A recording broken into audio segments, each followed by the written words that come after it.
Como en realidad ese ejercicio es artificial, esa datación del nacimiento es artificial. Los textos ilustrados, también podríamos hablar horas sobre eso, porque a mí me interesa mucho si les interesa. Los textos ilustrados encarnaron una primera versión de un discurso sobre la cuestión criminal en el nombre de la ciencia. Lo que pasa es que lo hicieron en el nombre de una ciencia que no era la ciencia que la matriz positivista definió como ciencia a partir de los años 1820 y 1830 en las manos de autores como Auguste Comte o Claude Henry de Saint-Simon. Digamos, pero hay una apelación a la ciencia que atraviesa buena parte de los textos ilustrados sobre la cuestión criminal. En algunos casos esa apelación a la ciencia es explícita. Por ejemplo, un autor que a mí me interesa mucho que es Jeremy Bentham. Jeremy Bentham, el famoso filósofo inglés, jurista inglés, no es muchas veces trabajado a la hora de analizar los discursos ilustrados sobre el derecho penal. De hecho, si yo les pregunto a ustedes qué escribió Bentham, muchos de ustedes van a decir el Panóptico, ¿no? 1791. ¿Por qué? Porque Michel Foucault transformó al texto del Panóptico en un texto crucial para interpretar la penalidad moderna y en general las sociedades modernas. Inventó la expresión panopticismo y todos por tanto conocemos a Bentham vía Foucault. Pero Bentham escribió mucho más sobre el delito y la pena que el Panóptico. No solo escribió mucho más, sino que escribió muchísimo. Ustedes saben, las obras completas de Bentham todavía no se terminaron de publicar. Se murió en 1825. Y todavía hay un conjunto de locos, delirantes, que se dedican a publicar los textos de Bentham. Se llaman The Bentham Project en la University College of London. Si alguien tiene suerte y va a Londres un día y tiene muchas ganas de conocer algo de Bentham, puede incluso ir a conocerlo a Bentham, que Bentham está embalsamado en el centro de la biblioteca de The Bentham Project, donde están no solo las obras completas editadas, sino el archivo de los manuscritos de Bentham. Todavía hay gente trabajando sobre ese archivo. El tipo escribía como loco frenético durante todos los días de su vida, horas y horas. Entonces hay textos sobre todo. Dentro de los textos que se publicaron ya en la vida de Bentham, Bentham escribió un libro llamado Introducción a los principios de moral y legislación en el año 1789, es un libro anterior. Y pese a su título, una introducción a los principios de moral y legislación, era un texto que Bentham imaginaba como la justificación del proyecto de código penal para Inglaterra y Gales que él mismo había fabricado. Bentham en ese momento era partidario de codificar el derecho inglés, es decir, de transportar el proceso de la codificación que se estaba dando en Europa continental a la tradición del common law para destruir en realidad la tradición del common law americana. En ese texto, Bentham enuncia muchas veces sus argumentos en el nombre de lo que él llama la ciencia del hombre. Una ciencia del hombre un poco indiferenciada, pero que tiene características bastante parecidas a las que luego la matriz positivista va a articular como la ciencia del hombre. Bentham es un personaje importante para mi primer texto porque Florencio Varela es un benthamita. Florencio Varela forma parte de un grupo de intelectuales en Buenos Aires en la década del 20 que leen a Bentham, de intelectuales y políticos, y se enamoran de Bentham, se vuelven benthamitas. Esto lleva a que uno de ellos, que fue presidente de una república argentina que duró 1 año y medio, menos mal, porque si hubiera durado más se hubiera ido peor todavía de lo que lo fue, pero Bernardino Rivadavia era un personaje que se carteaba con Bentham, el pistolario de Bentham Rivadavia. Este grupo de benthamitas era un grupo más o menos grande dentro de la élite de Buenos Aires y estaba integrado entre otros por un profesor de la Universidad de Buenos Aires que es el primer profesor de Derecho Civil de esa universidad, que se llamaba Pedro Sommicheri. Bentham estudia con este profesor, que es el que lo introduce a las ideas de Bentham. Entonces leemos un texto que se llama Sistema de los delitos y de las penas.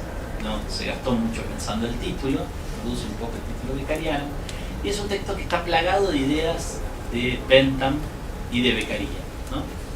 Los que conozcan algo del pensamiento penal de Bentham, Bentham se proclama ya en una introducción a los principios de moral y legislación de 1789 firme discípulo de Beccaria y hace todo un elogio del libro de Beccaria, que es muy importante como forma de legitimar su propia estructura argumentativa, aun cuando Bentham se va a separar de Beccaria muchísimas veces. Es un personaje que hace muchas cosas muy distintas a las de Beccaria, a pesar de que se proclama firme seguidor de sus ideas. Pero no viene el caso discutirlas en forma detallada. Un tópico fundamental en los escritos ilustrados, como muchos de ustedes saben, voy a ir más rápido. Voy a ser más breve, no voy a tratar de ir más rápido así. Es el tema de la pena de muerte. Todos ustedes saben que los pensadores ilustrados construyeron argumentaciones críticas sobre la persistencia de la pena de muerte, que muchos de ellos construyeron posiciones incluso radicales sobre la pena de muerte. No es el caso de Beccaria, quien no es una abolicionista radical de la pena de muerte, sino que reconoce la posibilidad de la persistencia de la pena de muerte para casos extraordinariamente graves en donde se pueda subvertir el orden de la nación, algo así como para el delincuente político. En el caso de Bentham, tenemos a un pensador que claramente es un antagonista de la pena de muerte en forma radical. ¿Por qué? Bueno, la gente que estudia Bentham todavía está discutiendo esto, ¿no? Digamos, y hay como un argumento que es el Bentham humanista, que es un argumento que también se usa para pensar la posición crítica de Beccaria sobre la pena de muerte, que si bien no es una posición de abolicionismo radical, restringe el uso de la pena de muerte a un conjunto de casos muy excepcional. La idea de estos pensadores son humanistas que frente a las prácticas penales del antiguo régimen y su salvajismo y la utilización de la pena corporal, reivindican una utilización moderada del poder de castigar que respete la dignidad de los hombres, y bueno, una de las maneras de respetar la dignidad de los hombres es no matarlos. Pero también hay otro argumento que es el argumento utilitarista, que no es un argumento humanista, tanto para pensar a Beccaria como para pensar a Bentham. Y en el caso de Bentham, eso es muy importante, Bentham pensaba que la pena de muerte era poco útil. ¿Por qué? Porque la utilidad de la pena en su orientación estaba fuertemente ligada a producir disuasión, a hacer que el resto de los ciudadanos que ven como alguien que ha cometido un delito es castigado no cometa delitos en el futuro. Y la pena de muerte era una pena muy dura que producía una impresión muy fuerte en la sensibilidad de los individuos, pero muy pasajera. Hay toda una serie de cosas interesantísimas en esta afirmación, en la que estoy casi citando textualmente a Bentham, que era un pensador sensorialista, un pensador que estaba ligado a toda una tradición intelectual ilustrada muy interesante, que pensaba que los hombres nos movemos primero y antes que nada por los sentidos y las sensaciones en nuestros sentidos, que luego la razón interviene a posteriori. Lo que le pareciera que la pena de muerte iba a producir una sensación media muy fuerte, muy choqueante, pero pasajera. Entonces, como tal, iba a tener dificultades para disuadir a los individuos. Y de hecho, Bentham es uno de los primeros intelectuales en decir la pena de muerte no disuade. Miren lo que pasa. Hay mucha muerte hoy y hay mucho delito hoy. Si la pena de muerte disuadiría, tenemos mucha muerte como pena, tendría que haber menos delito. Un argumento cuasi sociológico que trata de vincular la pena al delito por la vía de la disuasión. Nuestro amigo Varela, 1827, en la Argentina, escribe: felizmente, lo cito, ¿no?, textualmente, felizmente los progresos de la filosofía acercan cada día más su triunfo.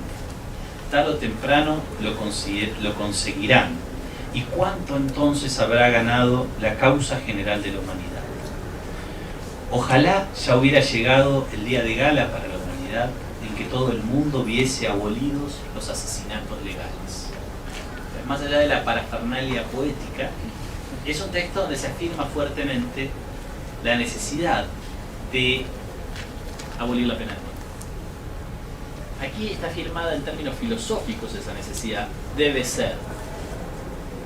Pero también hay una idea interesante de que la pena de muerte va a ser abolida, porque el progreso de la humanidad lleva consigo la abolición de la pena de muerte. Hasta aquí una argumentación bastante ventamiana.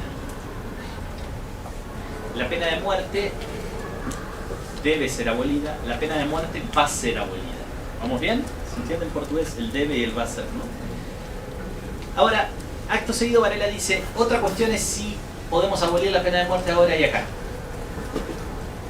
Es otro problema. La pena de muerte debe ser abolida. La pena de muerte va a ser abolida. Pero otra cosa es si la podemos abolir aquí y ahora. ¿Por qué? Porque le parece que la pena de muerte,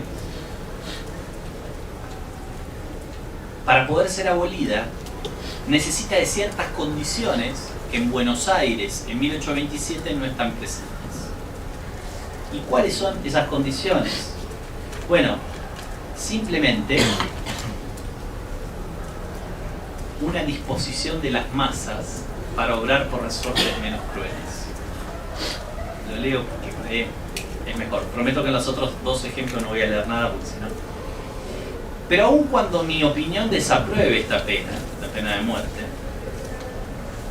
creo que será imposible suprimirla en mucho tiempo en nuestro país. Para ello es menester remover inconvenientes muy grandes, crear instituciones costosas, capaces de disponer a las masas para obrar por resortes menos crueles. Y sobre todo trabajar mucho en la elección de la pena que debería sustituir a la pena capital.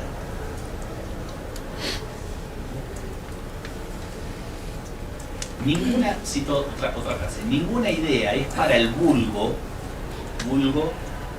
la plebe, los pobres ignorantes. Ninguna idea es para el vulgo más terrible que la de la muerte. Y es menester ceder y sacar partido de las preocupaciones cuando llegan a ser un motivo de las acciones del hombre y no es posible vencerlas. Tercera frase y última. Pocos habrá que sean partidarios de la pena de azotes. Latigazos. Dice, pocos habrá que sean partidarios de la pena de azotes. Pero nadie habrá entre nosotros que quiera sustituirle otra el día de hoy. Se ha observado el efecto que produce en nuestra campaña, en el mundo rural. Solo a la muerte temen más sus habitantes. Entonces, en estas tres frases, y otras más que están en el texto, vamos a leer, encontramos una especie de argumentación muy interesante en Varela. Varela dice, la pena de muerte debe ser abolida, la pena de muerte va a ser abolida, pero la pena de muerte no puede ser abolida aquí y ahora. ¿Por qué?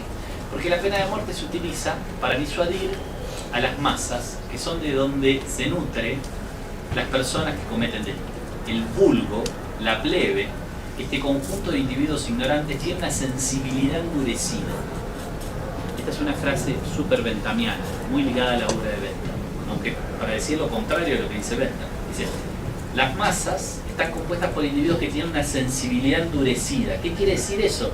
Que no cualquier objeto les produce una sensación. Como su sensibilidad es muy rústica, muy primitiva, solamente les produce una sensación objetos contundentes.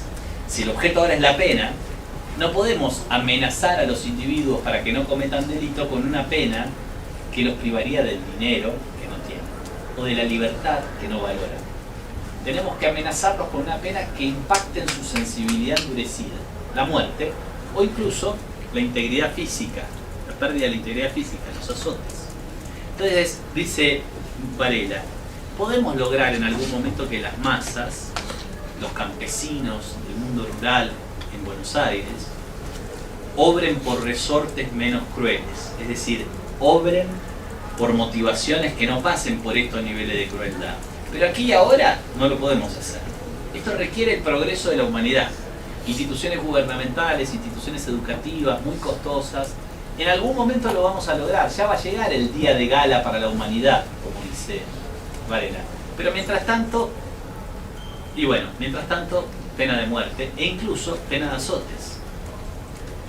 Esta distancia entre lo verdadero y lo posible es muy importante en el caso de la historia del pensamiento sobre la cuestión criminal en América Latina, en particular en Argentina, pero yo diría más en general en el sur global. ¿No? Se construye una argumentación acerca de que lo que debe ser es lo que debe ser de acuerdo a lo que dicen las voces del norte global, que eso que debe ser va a ocurrir como lo dicen las voces del norte global, pero que mientras eso no ocurra, podemos justificar aquí y ahora cosas que en el norte global no se justificarían nunca. Se vuelve justificable la pena de muerte o la pena de azotes, algo que Bentham nunca hubiera justificado. Pero se vuelve justificable con argumentos benthamianos, ¿no? Se justifica en cómo las masas acá son. Las masas son pastas en portugués, ¿no? Las masas. Lo mismo, También lo mismo. bien. Las masas acá afuera son esas masas embrutecidas, ignorantes, pobres, que no conocen otro lenguaje que la violencia. Su sensibilidad no se puede disponer por otros mecanismos. Entonces no podemos reconstruir una pena más sutil. Tenemos que usar esta pena, que es la que usamos hoy, la pena de muerte, la pena de azotes, porque es la única manera de que esos bárbaros puedan conducir sus acciones sin violar la ley. Hasta que logremos que ellos dejen de ser bárbaros, logremos educar a esas masas para que su sensibilidad sea más refinada, tenemos que por lo pronto ceder y sacar partido, como dicen, ¿no? Ceder y sacar provecho de la realidad.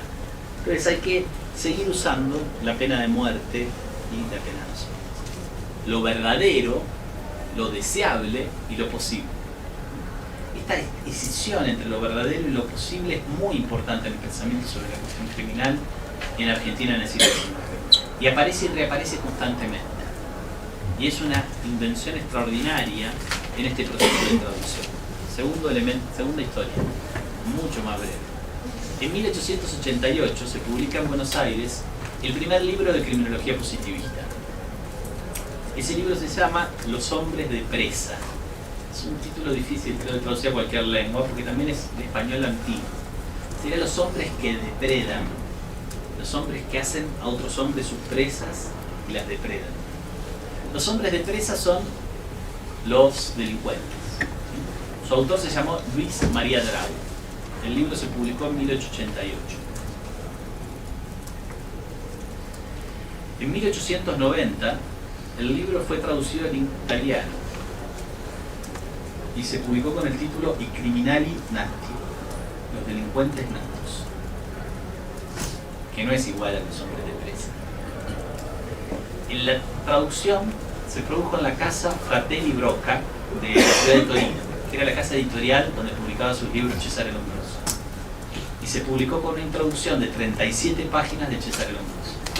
El libro fue reseñado en los archivos de criminología, psiquiatría y medicina legal, la revista que Cesare Lombroso había iniciado a publicar en 1885, y en la Escuela Positiva, la revista que Enrico Ferri había empezado a publicar en 1804.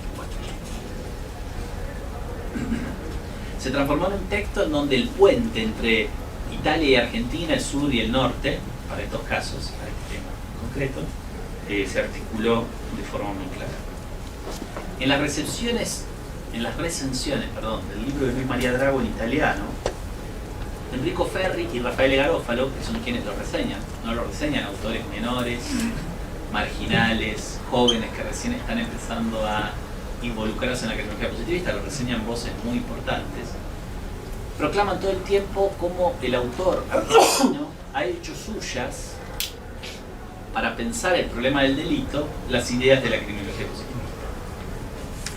Sin embargo, tanto Enrico Ferri, en la reseña que él escribe, como luego Cesare Lombroso en el mismo texto de la introducción, reconoce que en algunos momentos aparecen algunas críticas a las ideas de la criminología positivista. ¿Cuáles son esas críticas que reconoce Lombroso? Sin citar, voy directamente al argumento. Dice, por ejemplo, que Luis María Drago pone en cuestión que los tatuajes sean un buen signo que identifique a los hombres delincuentes. ¿Por qué? Porque Lombroso, especialmente en la primera edición del Hombre Delincuente, como observación empírica de los 1010 casos que él había analizado de cuerpos de hombres delincuentes, una de las cosas que les llama la atención es que de esos 1010, un gran porcentaje estaban tatuados. Entonces, la presencia del tatuaje aparecía como una práctica social ligada a la criminalidad.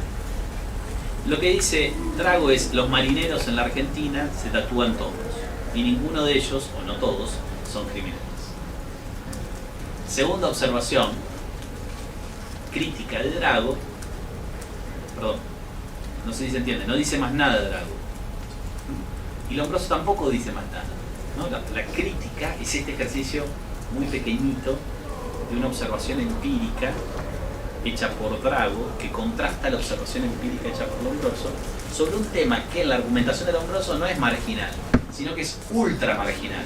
Los tatuajes son ultra marginales en la identificación de quiénes son criminales y quiénes no. Segunda observación, Drago pone en jaque también la idea de que la jerga, el jergo en italiano, la jerga, jerga en portugués, hay una palabra, giria, que la giria sea una característica de los hombres criminales, porque es de vuelta otra observación cuasi sociológica de Lombroso. Lombroso dice: los hombres criminales que yo he observado, muchos de esos cuerpos estaban vivos, no eran solo cuerpos muertos. Y cuando hablaba con ellos, los tipos no me contestaban en italiano.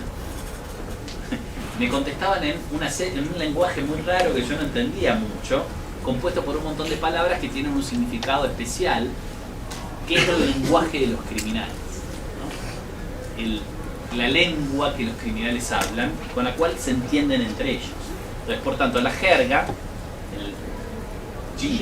la giria, sería un elemento característico del mundo de los criminales. ¿Ya? ¿Qué dice Drago? Yo con mis amigos fui al Colegio Nacional de Buenos Aires, que es el colegio en ese momento más importante de la élite de Buenos Aires. Y nosotros, para poder comunicarnos y hacer que los profesores, los maestros no entendieran de qué hablábamos, inventamos un lenguaje propio. Y ninguno de nosotros se transformó ni en homicida ni en violador. Pese a que durante muchos años hablábamos jerga. De vuelta, Lombroso hace ese reconocimiento. De vuelta, la jerga, la giria, en la argumentación de quiénes son los delincuentes y quiénes no, Lombroso, no es marginal, es ultra marginal. Son acotaciones al margen, en el sentido estricto del libro El hombre.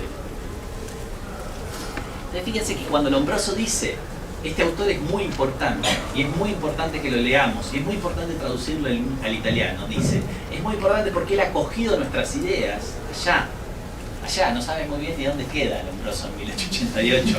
La Argentina habla de América del Sur, como para no errarle, digamos. Allá en América del Sur ha cogido estas ideas y las ha cogido en forma creativa, porque no solamente reconoce las bondades de nuestros argumentos, sino que incluso osa criticarnos, ¿no? Pero claro, las críticas que Lombroso reconoce son como críticas que están que apuntan a elementos muy marginales de su argumentación. Así todo, él anota a pie de página en la introducción que hace, no puede con su genio, y trata de decir que lo que dice Drago es incorrecto. ¿No? Y que el tatuaje y la jerga no son síntomas del hombre delincuente, pero que vale la pena seguir investigando a ver si eso es así o no.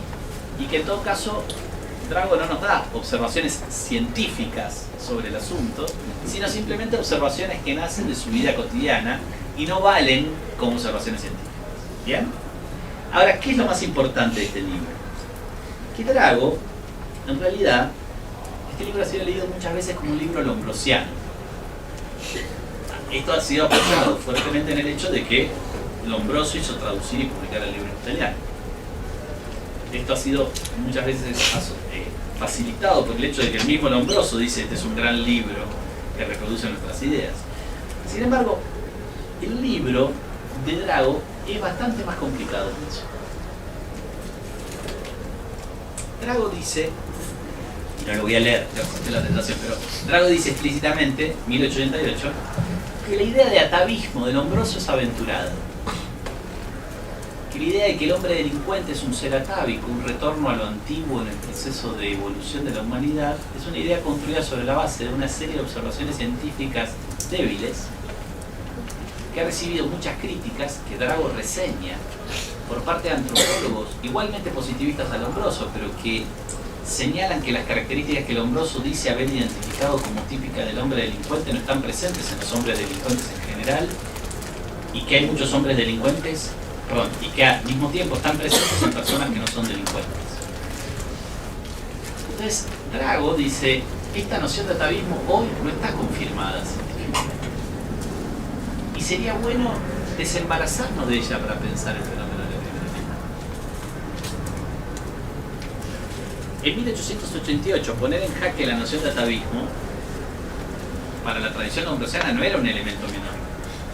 De vuelta, no era la jerga ni el tatuaje, era el corazón de la teorización lombrosiana en su formato de 1888. En 1888 Lombroso ya publicó 3 ediciones del hombre delincuente. Y todavía, en la última edición de 1884, el atavismo está en el centro de la escena. Después, en la edición de 1889, se va a desplazar un poco. Está muy bien. A esto le agrega otro elemento Drago, que es muy interesante. Además de recoger otras voces igualmente del norte global, igualmente europeas, y agrego, igualmente positivistas, que ponen en jaque la afirmación de Lombroso, lo que hace Drago es instalar otro argumento, que es más vernáculo, más local. Dice, además, toda la idea de atavismo está basada en una imagen de los llamados pueblos salvajes o primitivos, que es una imagen injusta, construida por europeos que se hicieron unos viajes por ahí, recogieron algunas observaciones mientras estaban viajando, les gustaba dramatizar las cosas y por tanto enfatizaban aquello que era lo que más se alejaba de su sensibilidad, y es tremendamente selectivo y crea una idea de que lo que ellos llaman pueblos primitivos son primitivos y que lo que ellos llaman pueblos civilizados son pueblos civilizados, generando una única línea divisoria en donde lo civilizado sería lo europeo. Y la verdad es que lo que sabemos, por ejemplo, del Imperio Inca, dice Drago, y se pone a repasar las observaciones que, en un texto de 1888, estaban disponibles acerca del funcionamiento de las sociedades en torno a lo que en ese momento se definía como Imperio Inca, nos muestran unos grupos sociales con un altísimo nivel de civilización, en donde todas las cosas que Lombroso y otros europeos dicen que son típicas del pueblo primitivo no están presentes. Drago incluso se enoja fervientemente porque en un texto de Lombroso cita las observaciones de un viajero inglés que cuenta que en un río en Mendoza es una región de los Andes en Argentina, las mujeres se bañan desnudas junto con los hombres, en un gesto que solamente es típico de pueblos primitivos. Entonces Drago, que no sé cómo hubiera valorado que las mujeres se bañaran con los hombres desnudos en el río, tal vez tenía una valoración un poco más positiva, pero fundamentalmente lo que sabía era que no pasaba, ¿no? Tal vez se hubiera tomado un tren para ir a Mendoza si eso ocurriera, pero no ocurría. Lo que ocurría era algo totalmente diferente. Entonces lo que dice es, la calidad de las observaciones científicas sobre los pueblos primitivos son estas. Los varones y las mujeres se bañan juntos en los ríos de Mendoza. Y eso sabemos que no pasa. Entonces, si no pasa esto, ¿por qué voy a creer que los pueblos primitivos de Australasia le extraen el corazón a sus prisioneros y se lo comen cuando está latiendo? Si en una observación más nimia, que es cómo se baña la gente en un lugar, estos tipos dicen cualquier barbaridad, ¿por qué les voy a reconocer como verdadero este tipo de afirmaciones? Y lo que está haciendo Drago, de un modo muy rudimentario, esquemático, con las herramientas que tenía un intelectual joven de la ciudad de Buenos Aires en 1888, es poner en jaque la distinción entre lo civilizado y lo primitivo. Por tanto, su puesta en cuestión de la noción de atavismo no está ligada exclusivamente a la puesta en cuestión de la noción de atavismo al estilo del norte global, sino que alberga, incipientemente, en forma tentativa, fragmentaria, con evidencias que por supuesto no son satisfactorias para alguien que lo lea hoy, alberga una puesta en cuestión incluso de la distinción entre lo primitivo y lo civilizado, y su ubicación, su superposición con una división geográfica entre el norte y el sur. 11:53. Tenemos que... Tercer ejemplo breve. No hagamos el tercer ejemplo. 7 minutos. No hagamos el tercer ejemplo. Tal es otro ejemplo parecido. Ustedes créanme que es parecido. Tenía más que ver de vuelta con la tecnología positivista en otro momento, en un momento de consolidación, con la obra de un autor argentino muy prestigioso en ese momento que se llamó José Ingenieros. Y el cuarto momento tenía que ver con la obra de Raúl Zaffaroni, que es alguien a quien muchos de ustedes conocen, porque ha sido muy traducido al portugués, sobre todo quienes vienen del mundo del derecho, y es probablemente el jurista de derecho penal más importante que arrojó la historia argentina. Y cumplió un rol muy importante en el nacimiento y difusión de la criminología crítica. Por tanto, por eso es un personaje muy relevante.